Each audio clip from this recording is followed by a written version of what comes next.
After a very successful 2015, Mercedes-Benz has big plans for 2016 as well, and showcasing some new vehicles here at the Auto Expo.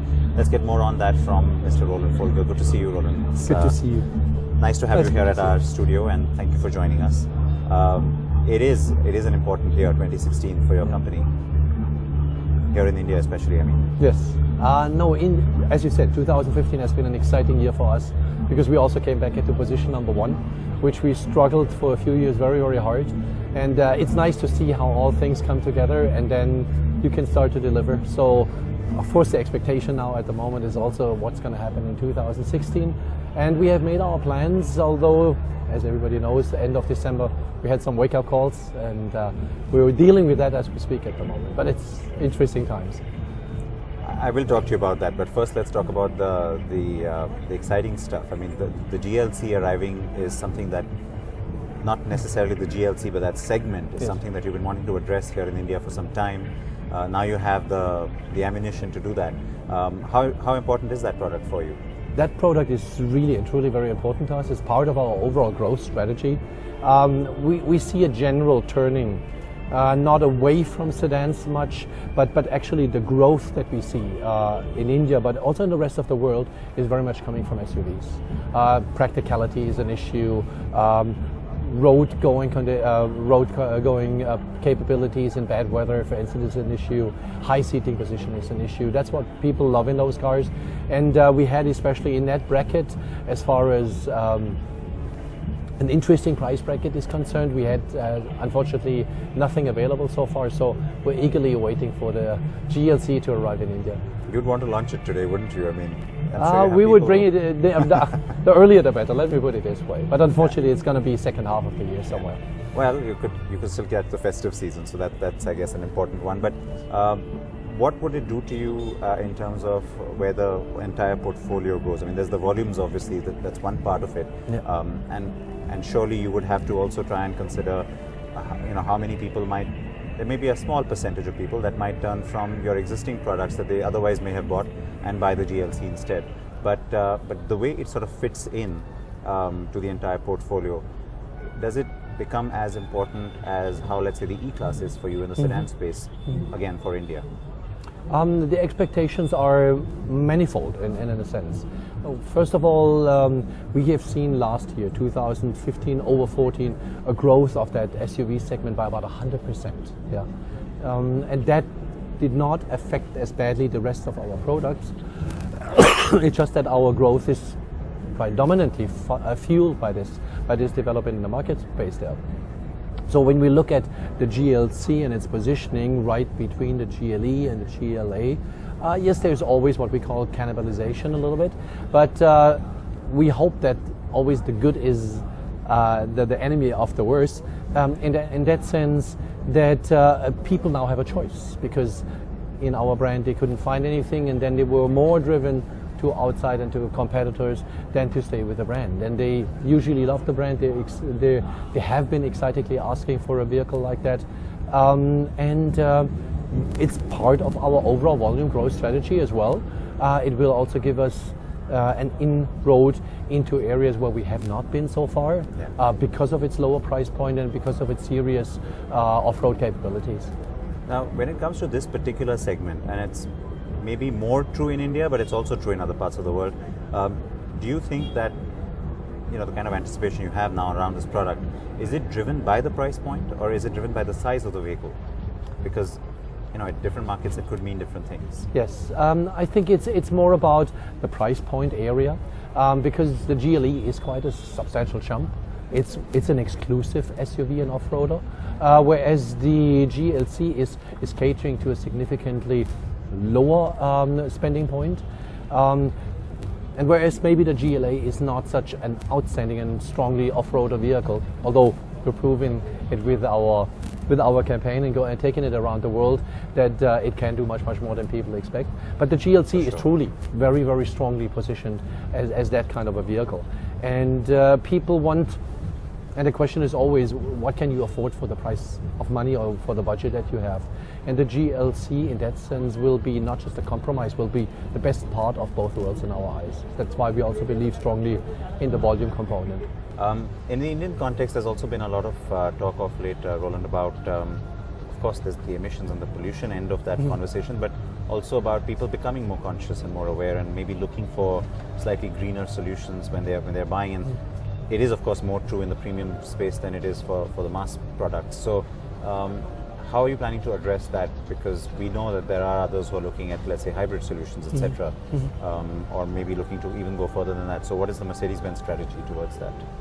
It's not really a rollout strategy yet, but what we are doing is also based on the impact of the discussions that we have started with December 16th, is that we are trying to move forward on Bharat Stage 6. So we really truly applaud the decision that was made to move Bharat Stage 6 from 2022 to 2020. We would be capable, and we had just finalized our discussions also with our counterpart in Germany. And our headquarters says basically, as far as availability is concerned, and we would feel comfortable in starting as early as 2018. Now, this would have more long-term impacts for us, because that would also mean that we could bring all the host of all of those vehicles that we would have readily available in the US, in Europe, also to India.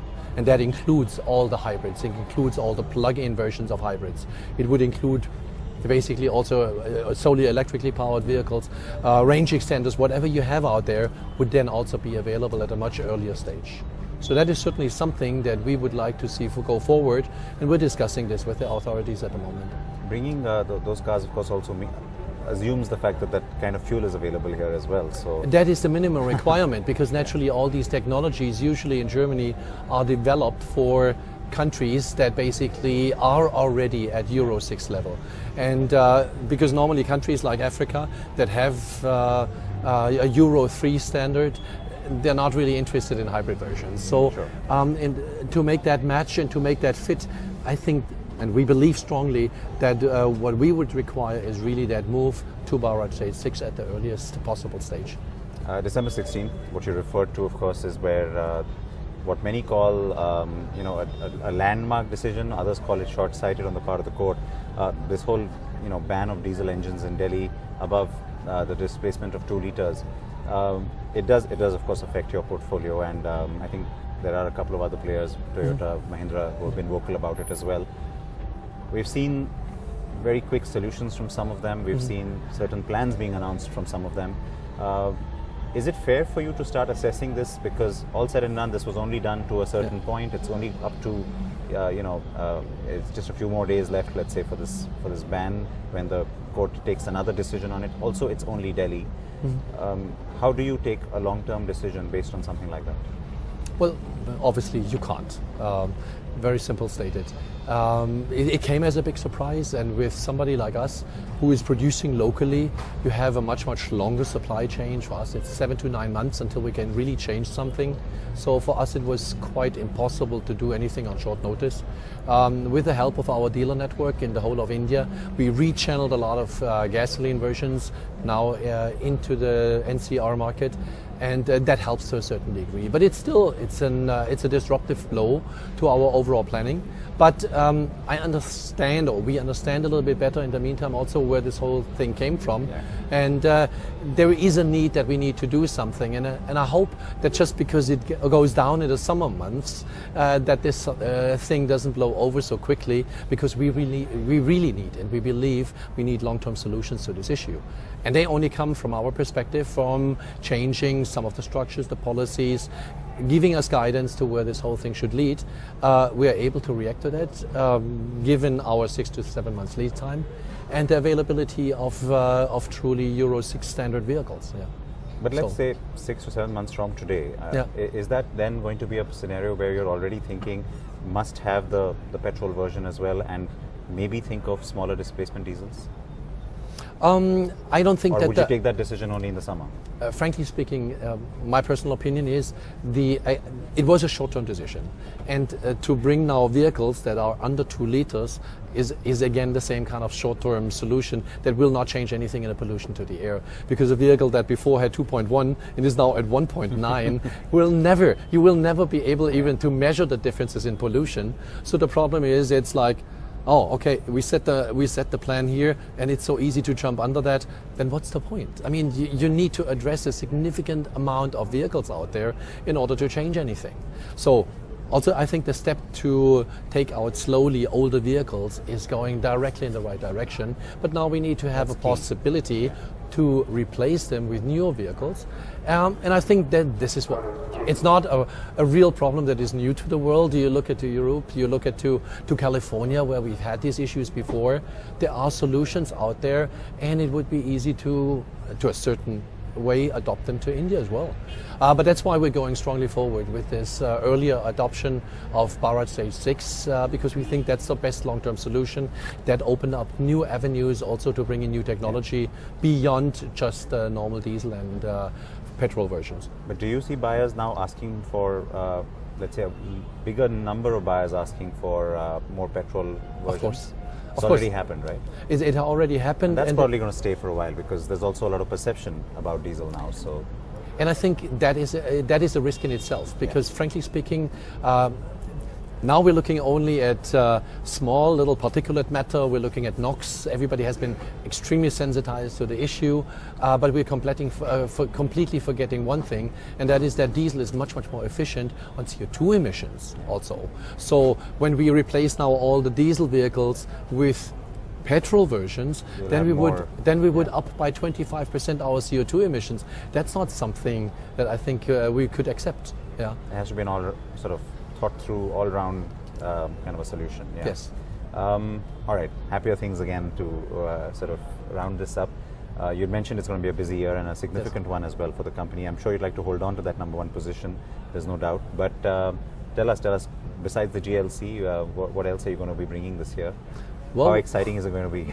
It's going to be a tremendously exciting year, because we are having so much fun in doing this. So we'll just continue along the same path. We're going to add lots more dealerships to our already large lineup, mainly for the fact that we have noticed how important it is to get closer to your customers. So we are adding dealerships in order not just to reach out, but to get closer to customers, provide them after-sales service in the part where they have not seen anything in the last or ever.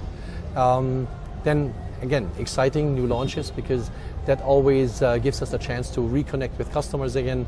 We can bring them into our dealerships, invite them in for a new celebration of a new added family member to the family of Mercedes-Benz vehicles. And that always creates a stronger bond and gives us the chance to also resell again into the same group. And at the same time, when we launch new vehicles, and some of the vehicles, we have said about 12 new vehicles in overall this year, some of these vehicles don't have predecessors, so just like we discussed the GLC, these will also bring completely new people to the brand that have never been our customers before. So yes, truly exciting 2016. And it's like that for Mercedes globally. I mean, there's so much anticipation around all the new products that are coming on stream. So it's nice to be able to track that as well. Thank you for speaking to us today. And it's been a pleasure. We do wish you all the best for the year. Thank you so much. Okay.